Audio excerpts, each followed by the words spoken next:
what AI is able to get from looking at a visual from a telehealth cost efficiency in the VA. That's where Palantir is focused.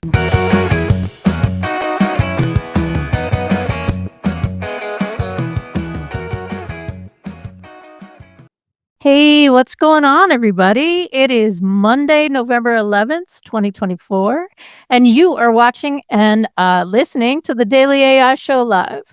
Today, we're talking about a topic that's incredibly important and actually pretty inspiring: how artificial intelligence, AI, is transforming veterans' healthcare across the U.S. VA system. With me today are Andy, Jyunmi, and I'm Beth. Hey, everybody. So we spent a lot of time last week talking about AI in healthcare. And there's often this underlying tension between innovation and trust, right? Because we want what's been familiar and we want the newest innovations. But the VA is doing something pretty interesting. So they've managed to create what might be the most comprehensive and ethically sound AI implementation in healthcare that we've seen yet. Right. And they're doing it at a scale that's just remarkable. There are 109 medical centers actively conducting AI research. That's just a part of the VA.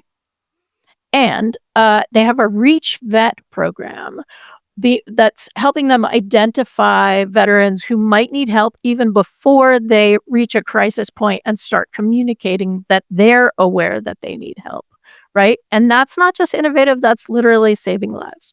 This show is not about the problems that veterans face, but saving lives is a key goal and indicator of success in a program like this. And they're doing it while maintaining a strict ethical guideline through their 6-principle framework, which people are talking about. Like all of the U.S. agencies were given a mandate, right? Given instructions through an executive order that was about integrating AI into the services that they provide to the American people. The VA has taken that and run with it, and it is potentially a guideline not just for other agencies, but perhaps for enterprises and companies across the board. So, Andy or Jyunmi, who's got something that they want to kick us off with? Well, I wanted to basically touch upon what's been announced so far, right? So you talked about the 6 ethical framework, and I think it'd be good to just go over what each of those are. So this is from Dr. Carolyn Clancy from the VA. And so the 6 points are: AI must be purposeful, doing no harm and not sacrificing efficiency for accuracy and safety. 2, AI must be effective and safe with all systems designed and monitored to ensure accuracy and safety. AI must secure and private with all built-in resiliences against vulnerabilities and focus on ensuring privacy and data. AI must be fair and equitable. And then Clancy also emphasized this because the VA has a diverse body of veterans, and the response to providing them with healthcare must be diverse.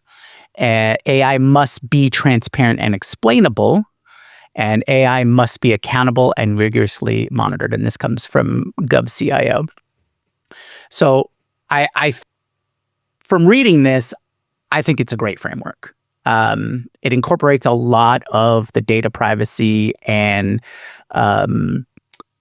compliance and governance rules that we see in AI or in IT and other technology fields and things like that.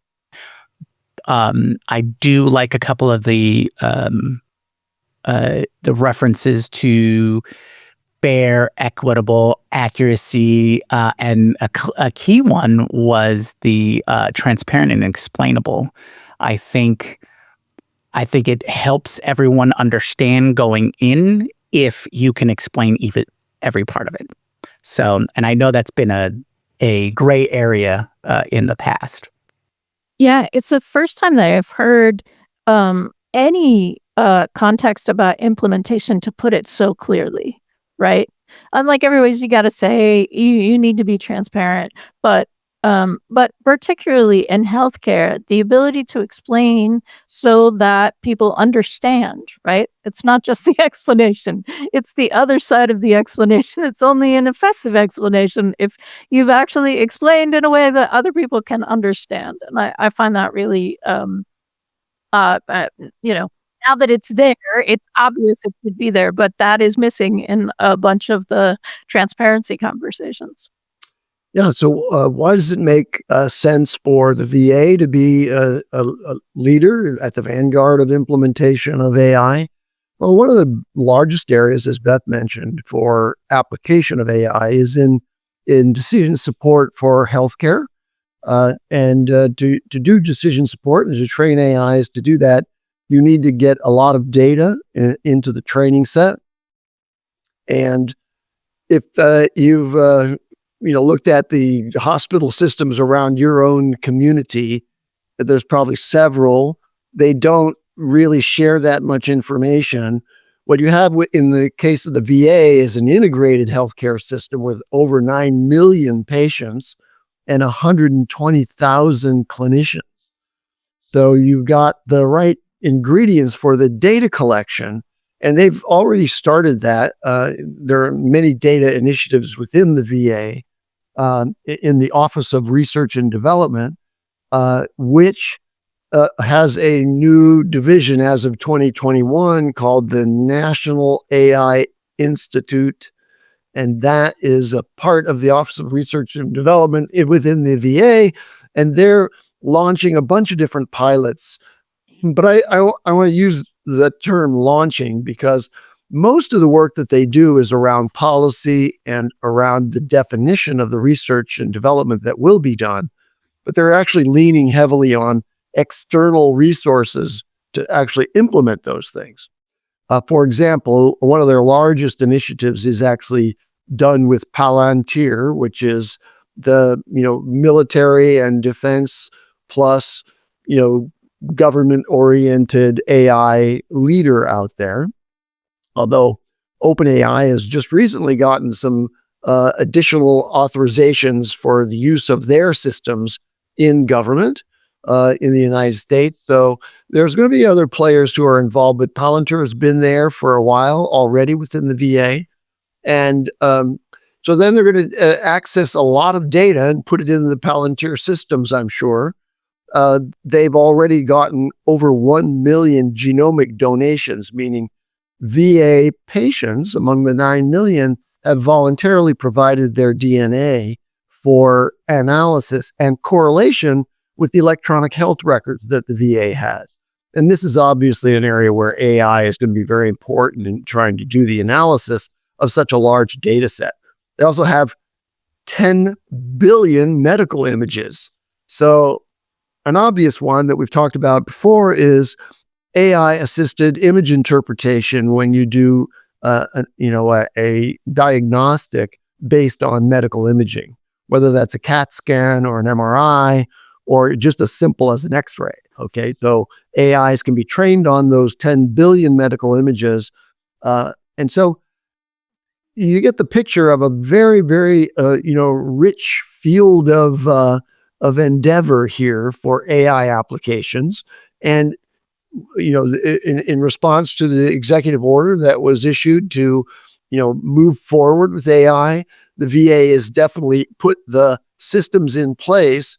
But I said launched because many of them, if you look on the VA website at the extension NAII, which is for this initiative, you'll see that they have flagship pilot projects, which includes this project that Palantir's using.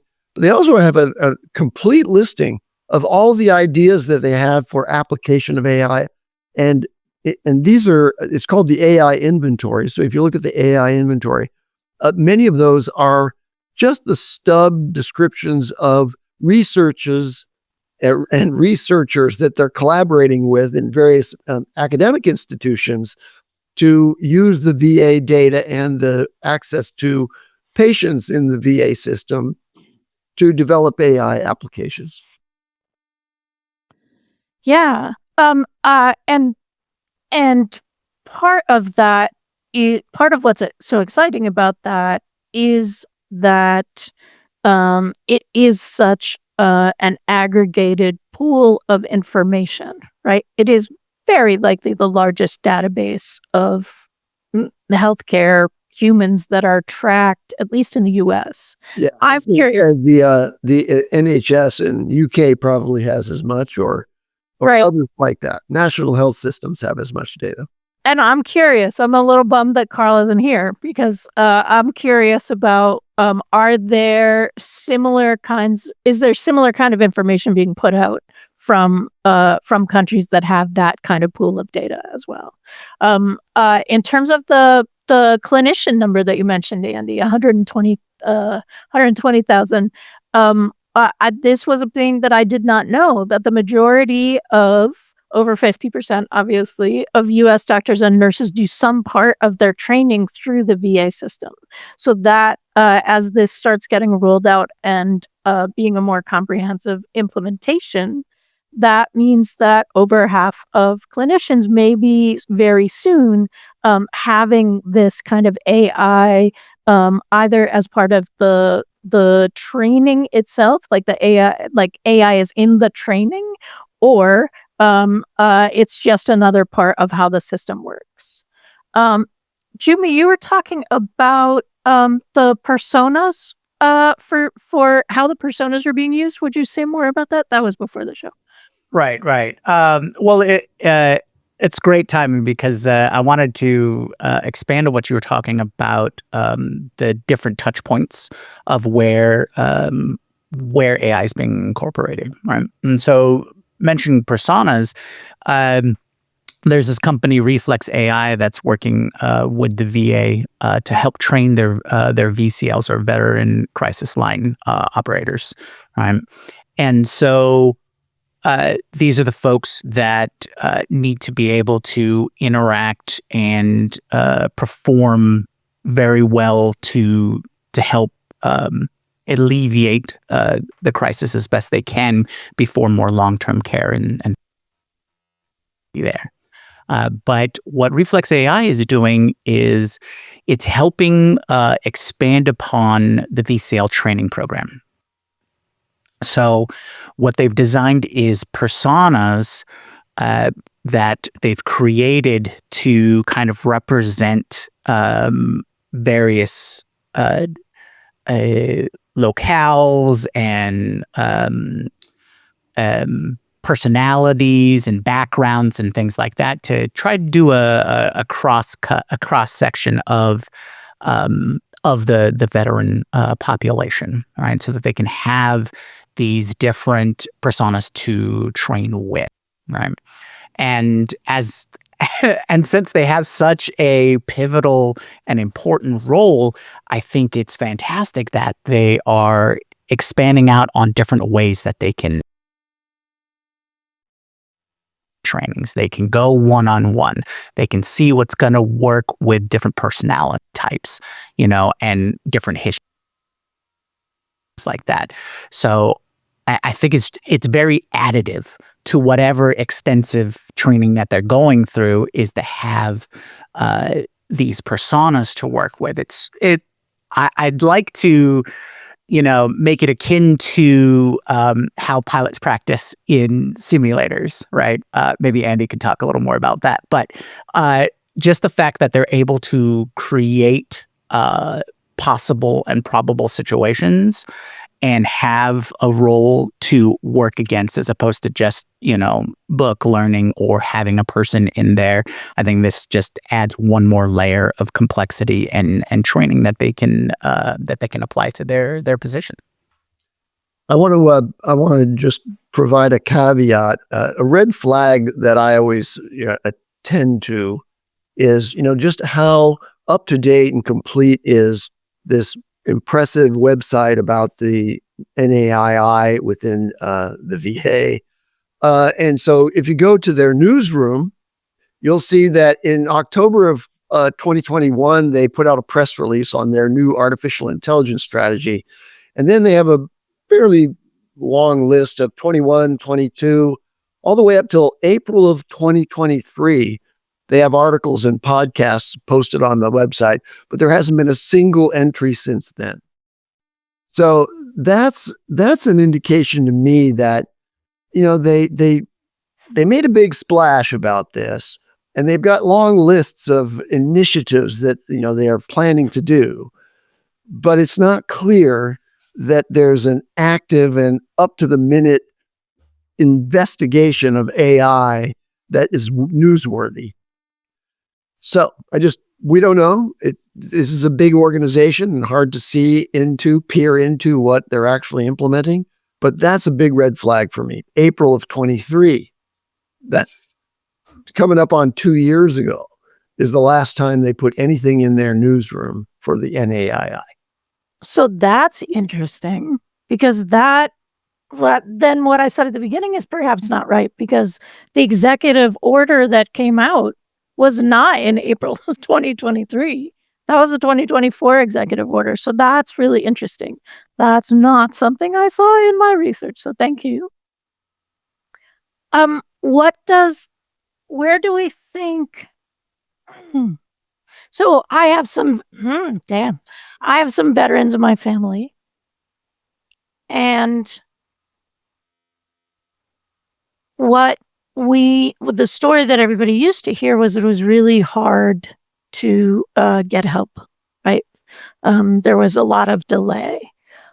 And I'm curious whether this has started to change that, or whether this is, again, like we're seeing the opportunity for that to be able to be changed in the same way that we've talked about other initiatives in AI and healthcare.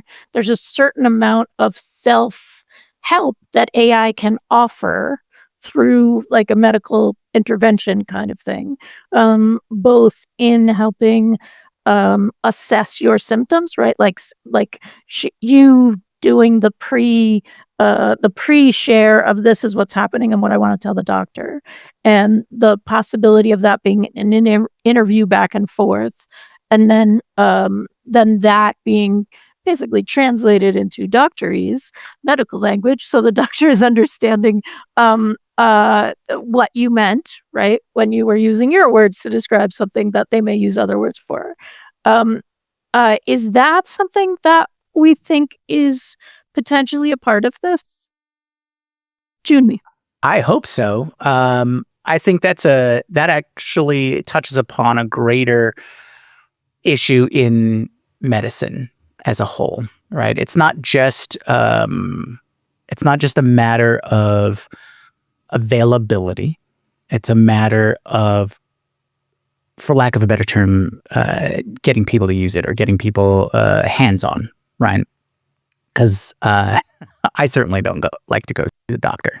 I can't imagine in this particular context a veteran wanting to go see a doctor if their experiences has been so poor in the past, to just get written off. So I think it's important that not only there's more training, or there's more available technologies, and because they were even talking about how their surgical program would be improved by AI as part of the process. But I'd also like to see the application to where that trust or relationship built with veterans in medicine in general, where this more becomes a factor of daily life, right? You're going to do your checkups. Why? Because it's easy, right? It helps prevent a whole bunch of things in the future.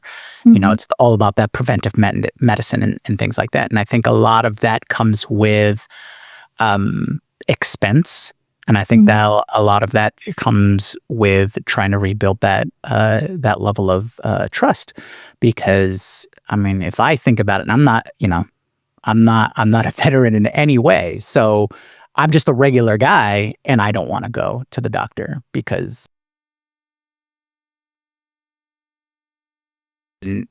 shouldn't some basic things be available? But I don't want to go down that path of discussion too much. because I know we could talk about medicine as a whole in general, but in this case, I think more veterans would get more help, and I too have lots of veterans in my family, so I would want, as a family member, I want this to be available to them and make it easy and acceptable for them to take it.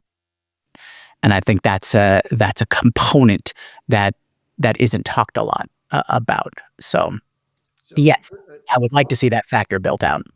On the subject of cost efficiency in the VA, that's where Palantir is focused. The program that they have deployed there, called Adds Up, which is a decision support platform, is focused on increasing spend under management to arrive at cost avoidance and acquisition efficiency through contract analysis and consolidation. I'm reading from an article about Palantir's program from April of this year.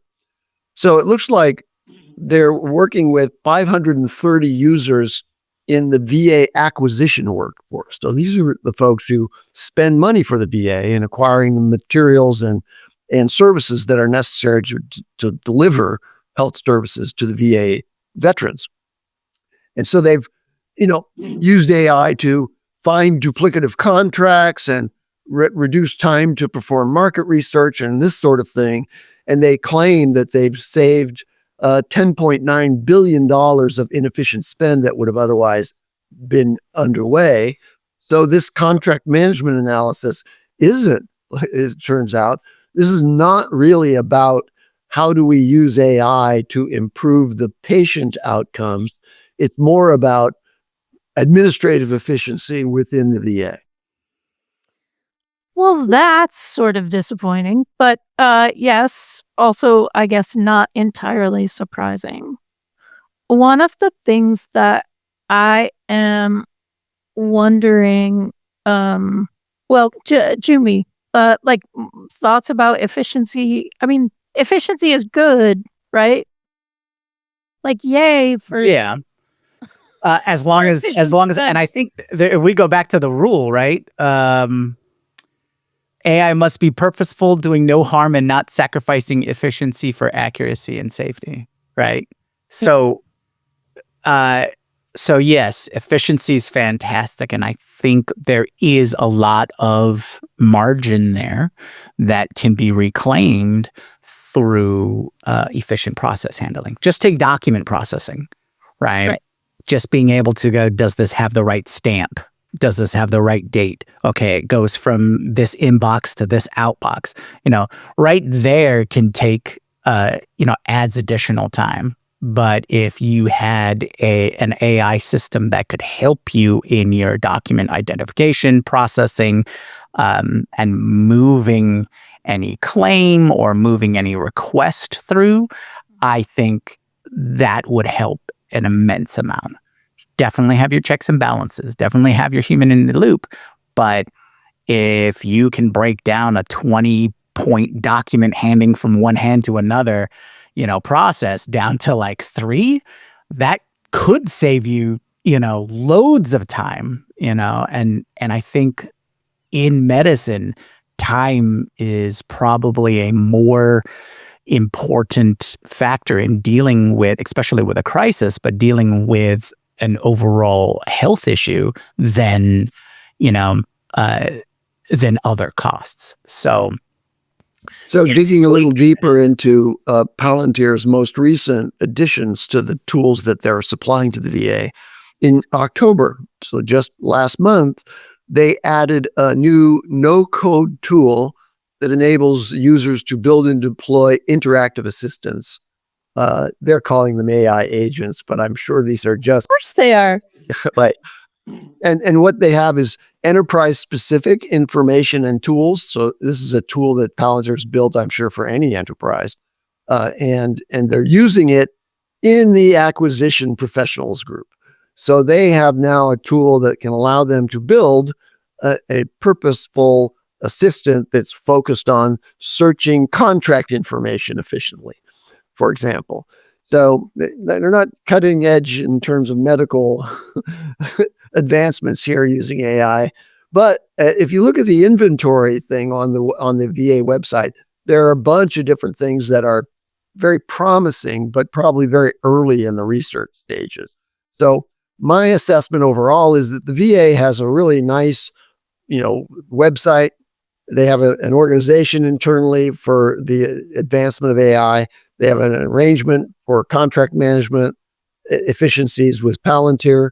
So they're doing some things with AI, but we have yet to see anything, I think, beyond the AI supported analysis of interactions with veterans that is being trained to identify when there are veterans who have issues that may be mental health issues leading to suicidal ideation and that sort of thing. That's a very important thing because the trauma that's induced when you have people in combat deployments has downstream effects that persist for a long time. I did notice in the inventory that one of the things that they're using AI for, which I think is interesting, and again leans on this idea that you have a very large population of patients to play with, is long COVID analysis. So imagine, there are a lot of people who are presenting with long COVID symptoms in all hospitals all around the country. A significant percentage of people who get COVID, which is close to everybody now. I am happily one of the few people I know who has not yet gotten COVID. But many people who have gotten COVID have, I think it's something in the range of 20% of people who've gotten COVID have some evidence of long COVID symptoms. So they're using AI. One of the initiatives inside the VA is using AI to track long COVID and try to understand long COVID better. And they have a much larger population of long COVID sufferers, I'm sure, in the VA than any other research. And I'm guessing, like maybe there are some academic institutions doing long COVID research that have access by aggregation with a large population of COVID sufferers.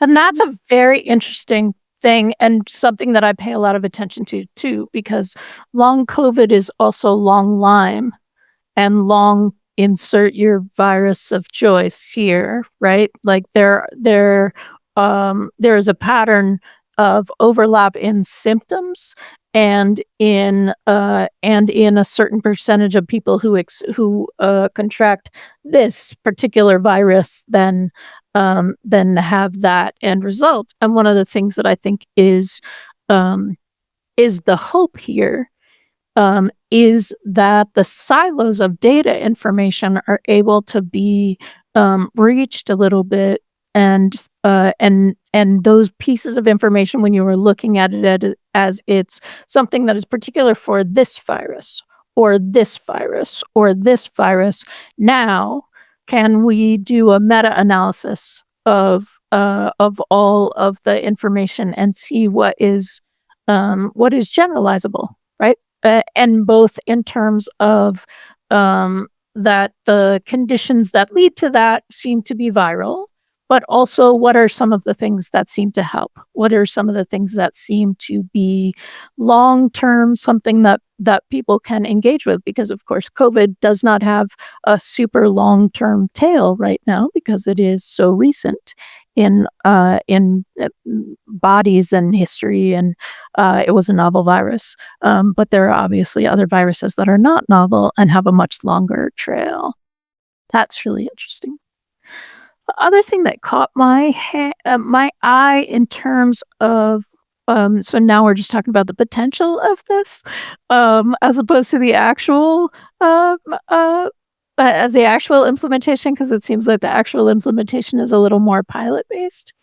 The number that jumped out at me was 2.2 million telehealth episodes a year is what is something that the VA is fielding, engaging in.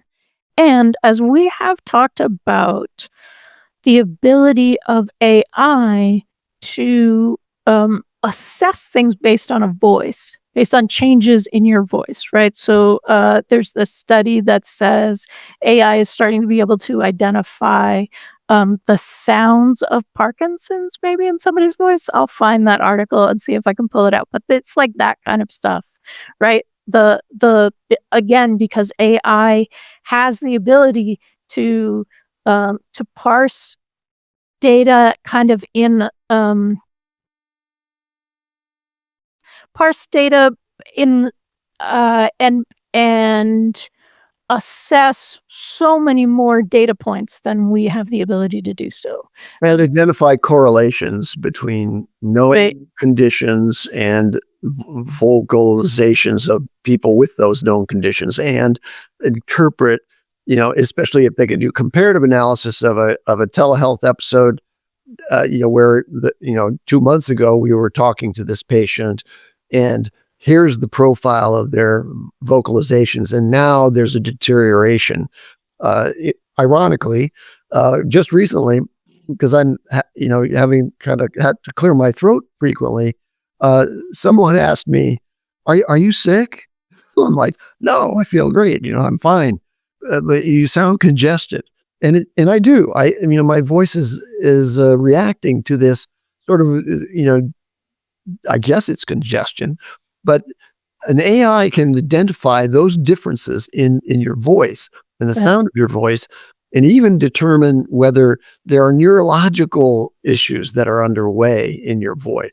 So you're right, Beth. Having that many telehealth episodes or engagements, shall we say, it gives you rich data to do AI training. My guess is they haven't started yet. Yep.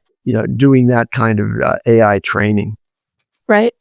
The other thing that I see the potential for that for is, so if it's a telehealth episode, there's an audio component and there's a visual component. And one of the things that I came across in the last couple of weeks was someone saying, and it may have been Ethan Malik. He likes to give like AI tests just periodically. Like, here's a random thing. He asked for angry garlic bread from the 4 main image producers. Like, we like him for all kinds of reasons, but that's one of them. So we took a picture of like just a corner of the carpet, a little bit of the airline seat in front of them. And I don't know, maybe there was maybe you had like a tiny bit of the pocket, right, with the thing showing. But from a human standpoint, you look at it, you go, oh, it looks like you're on a plane, right? And what the AI came up with was, first, yes, it looks like you're on a plane. And can you give more information based on what you're seeing? And that's the place where AI can, like, boom, yes. Because for an AI, my sense is that it's taking all the data in initially as all equal. Right?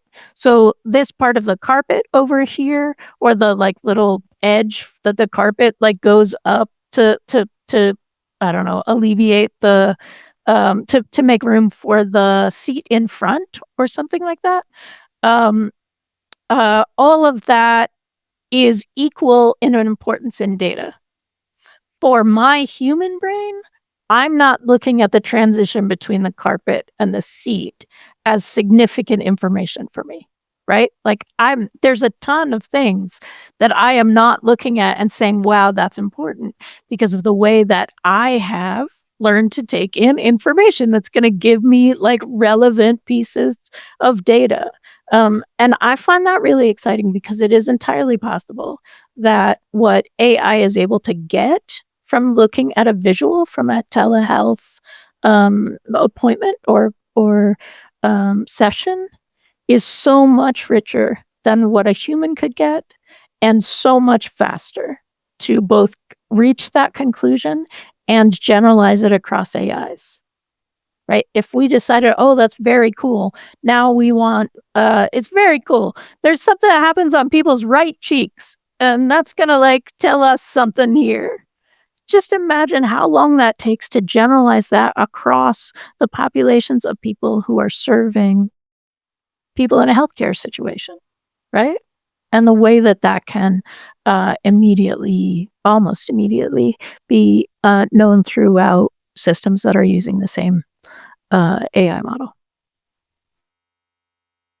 Yeah, I think that's a great use case there.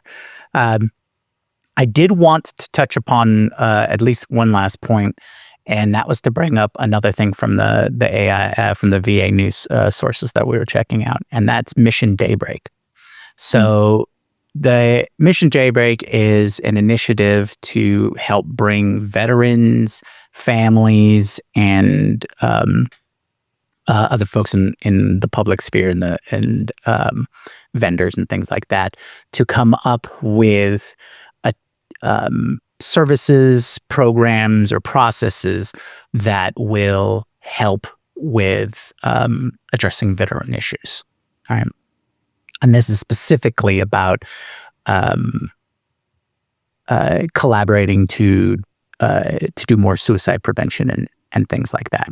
Now, what I think is most interesting about this program is it's essentially an open forum or open program to bring in new ideas and establish a way to apply them. Evaluate, assess, and apply them if they're very sound. So they just had a couple months ago. Had a conference where they were announcing the winners, and they run it sort of like a campaign, and so they were talking about these different ways that they were putting these programs together to try and awareness or just increase suicide prevention in general. And it's apparently a $20 million grand challenge started back in 22. So it might be interesting to see what they'll do for the next campaign and the next program, considering these movements in AI, right? And considering how much attention AI's gotten.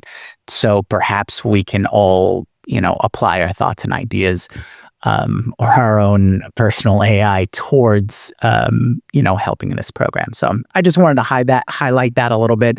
So if anybody's watching or listening to this, and this is a topic of interest or a field that you're connected to, go ahead and check that out. But yeah, that's and I think you can find that at off of the VA news. Nice. Well, thank you, everybody. So cut me off if you have some last thing that you want to say. But I am going to say thank you so much for joining us. Today is Veterans Day in the U.S. and Remembrance Day in Canada, and maybe some other kind of day in other places. And so what we wanted to do with this show was discuss the circumstances that veterans find themselves in and the ways in which AI can potentially be helpful, timely, efficient, effective. So thank you. We are here all week. We certainly hope that you're going to join us. It's 10 a.m. Eastern, 7 a.m. Pacific. We also have a newsletter that comes out on Sundays that you can, let me see if I can bring up the QR code. That you can subscribe to. We go in a little deeper about each of the topics that we've covered in the week. And there's a ton of backed information in there. So if that's interesting, we hope that you'll subscribe there too. And on that note, have a good day and we'll see you tomorrow.